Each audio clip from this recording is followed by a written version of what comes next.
বলে টিমের টি আছেন সার্ভার ইসলামী ব্যাংকে কতক্ষণ তুলছেন? 8-5 মিনিটে কাউকে দেখাইছেন না? দেখাচ্ছি না, সিকিউরিটি দেখাচ্ছি, আবার ক্যামেরাতে দেখাচ্ছি। আর কেন ওইখানে কোনো লোক নাই? সিকিউরিটি আছিল। সিকিউরিটি কোথায়? এখানে কত টাকা তুলছেন আপনি? 20,000। 20,000। কত হাজার সিরা? এখানে 6,000 সিরিয়া আছে। 6,000 সিরা। এগুলাতে চলার মতো না, দেখছেন? না, এগুলো কেউ নিব না। এগুলো কেউ নিব না। এতটা যদি এখন মনে করেন আমার অ্যাকাউন্টে যদি 5,000 টাকা থাকতো, তাহলে আমি এখন 5,000 টাকা উঠেছি কোনো দরকারে, তাহলে এই 5,000 সিরিয়া, তাহলে এবার আমি কেমনে অন্য কাজ করি, কাজগুলো কেমনে করি? আমি তো দরকারে উঠেছি, কালকে আপনি ব্যাংকে যাই, ব্যাংকে যাবো তো কালকে, আমার এখন দরকার। এখন তো দরকার, ওই তো আপনি উঠাইছেন, ঠিক আছে? তাহলে আর আমার দরকারটা না হবে, তাহলে আমি টাকা ব্যাংকে রাখি, আমার ফায়দা কি?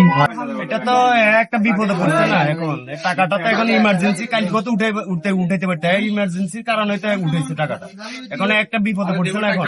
এটা আপনি কি গাফলতি মনে করেন যে করতে? এটা তো এদের ব্যাংকের একটা, এটা তো ব্যাংকে দায় না, এটা বিপদের জন্য ব্যাংকে তো দায়ী। একটু ওইদিকে দেখান। এ ভাই কিছুক্ষণ আগে 8-5 মিনিটে উঠেছি। এই যে আমাদের পরশুরামের যে বাস স্ট্যান্ডের পাশে যে তালগাছের নিচে ইসলামী ব্যাংকের যে বুথ আছে, ওইখান থেকে 20,000 টাকা মেশিন থেকে বের করে আনছে। দুঃখের বিষয় হচ্ছে 20,000 টাকার মধ্যে দেখেন একটা, দুইটা, তিনটা, চারটা, 5টা, এটা সহ মোট 6টা, মানে 6,000 টাকা ছিড়া।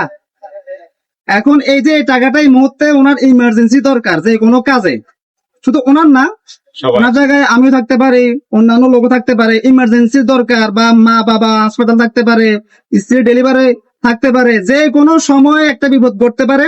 তো আমরা যেহেতু বিভিন্ন ব্যাংকের মধ্যে অ্যাকাউন্ট করতে যাই, আমরা একটা ভিসা কার্ড পাই, যাতে শর্টকাট আমরা যে কোনো মুহূর্তে টাকা নিতে পারি। এখন যদি সেই ইমার্জেন্সি কালে যদি আমাদের সাথে এরকম প্রতারণা হয়, তাহলে কি করবেন? তাৎক্ষণিক তো আপনি কাউকে পাবেন না, ওইখানে কোনো কর্তৃপক্ষকে পাবেন না। এখন উনি যে এই ইমার্জেন্সি টাকাটা উত্তোলন করলো মেশিন থেকে, আপনি আসলে এই টাকাটা কেন উত্তোলন করলেন এই মুহূর্তে? বাজি করে ইমার্জেন্সি কাজে তো তুলছেন, এই মুহূর্তে দরকার। এখন এই 20,000 টাকার মধ্যে যে 6,000 টাকা, এটা এখন আপনি কি বলতে চান বলেন? মানে এটা নিয়ে আপনি কি বলতে চান? এখন তো আমার প্রয়োজন তো, এখন তো এটা সিরিয়া, এখন কেউ রাখবে না, এটা তো কেউ রাখবে না। এখন কেউ রাখবে না। আচ্ছা, যাই হোক, এরকম পরিস্থিতি আমরা করতে পারি। একটা বিপদে পড়ে গেলেন না এখন। এখন কথা হচ্ছে, পরশুরাম ইসলামী ব্যাংকের শাখায় যারা দায়িত্বে আছেন, আপনারা একটু ভালো করে লক্ষ্য করবেন যে যখন বুথের ভিতরে টাকাটা দেন, এটা আপনারা অবশ্যই জাস্টিফাই করে বা যাচাই করে দেন, কিন্তু এটা দেখার পর মনে হচ্ছে না যে আপনারা এগুলো ভালো করে গনে বা ইয়ে করে দেন। এখন এই যে লোকটা এই মুহূর্তে দরকারে এই টাকাটা তুলছে, এটার ক্ষতিপূরণ এই মুহূর্তে কে দিবে? আগামীকাল পর্যন্ত যদি অপেক্ষা করি, তাহলে যে বিপদে পড়ছে, আমি এখন বিপদে দরকারে পড়ছে, উঠেছি, রাত্রে আমার ওনার মা অসুস্থ বা ছেলে অসুস্থ, বাচ্চা কাচ্চা অসুস্থ, স্ত্রী ডেলিভারি, আগামীকাল পর্যন্ত অপেক্ষা করতে করতে উনি খবর বাড়ি চলে যাক, এটা তো ঠিক আছে না ভাই? আমার কথা ঠিক আছে না? এখন এই যে এতগুলো টাকা একটা হলে মোটামুটি সারা যাইতো, 2টা হলেও সারা যাইতো। 6,000 টাকা যদি এভাবে ছিঁড়া হয়, এটা তো পুরোদম একটা কি প্রতারণা? এটা তো প্রতারণা না? এটা প্রতারণা। মনে করেন যে এই টাকাটা তো তারা দেখে শুনে, আমি মনে করি দেখে শুনে দিচ্ছে। দেখে শুনে দিচ্ছে না? এখন এটা ফেরত হবে কিনা জানি না, তবে আপনারা বুথে টাকা ঢুকানোর আগে ভালো করে চেক করে ভালো টাকাগুলো মেশিনের ভিতরে দিবেন।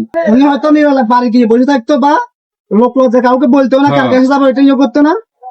এখন আপনি আগামীকালকে ব্যাংকে যাবেন, দেখাটা কি হয়। এটা তো মনে করেন কোন ব্যক্তির 1 মাসের বেতন। ঠিক আছে, আপনারা সবাই যারা বুথ থেকে টাকা তুলতে যাবেন, অবশ্যই তাৎক্ষণিক ওই টাকাটা যেখানে, যেহেতু এখানে সিকিউরিটি আছে, ওনাকে দেখে আসবেন, হয়তো উপরে ক্যামেরা আছে, এভাবে দেখে আসবেন।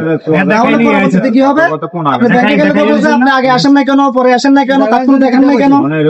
সবাই সতর্ক থাকবেন। ধন্যবাদ সবাই।